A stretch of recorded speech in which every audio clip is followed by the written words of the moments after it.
Dear brother and sister, today, 8th of February, Catholic Church celebrates the memory of Saint Josephine Margaret Bakhita. She was born in a small village in Sudan, Africa, in 1869. Considering the condition of Sudan of the time, she was born actually in a good family, considering that her uncle was a tribal chief.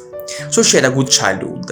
But when she was just 8 years old, in 1870, she was kidnapped by some Arab slave traders. So she had to work for more than 500 kilometers barefoot, and eventually she was sold. For many years, she lived in very bad, very terrible conditions. She was often beaten, but in 1883, her life changed. In fact, for the first time, she met a good master. This master was actually the vice consul, the Italian vice consul in Sudan, Mr. Callisto Legani.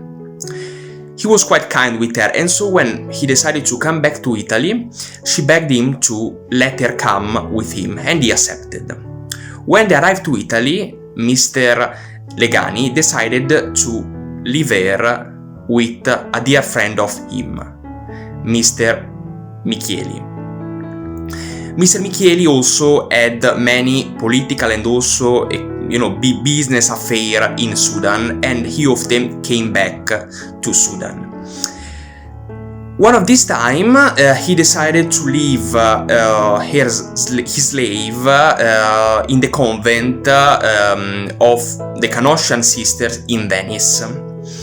And this was the first time in which Josephine met Christ, met Jesus, and this meeting actually changed forever her life.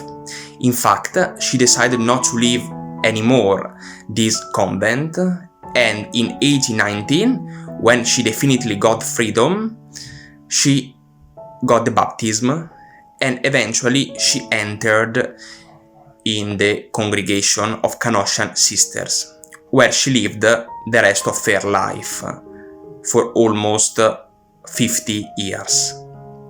She was very appreciated, especially because she was very kind with people, and even if her health was quite weak and she was forced to live a good part of her life, religious life, in wheelchair, she was very open to people, and she is considered the protector of Schio. Schio is a small village in Italy, north Italy, not so far away from Venice, because during the Second World War, Schio actually got a lot of bomb attacks, but no one of that village perished.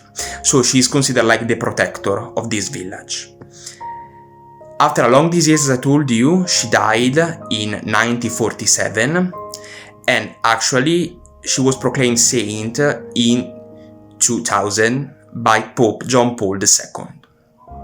So, behalf Saint Fan Association, I sincerely wish you a good feast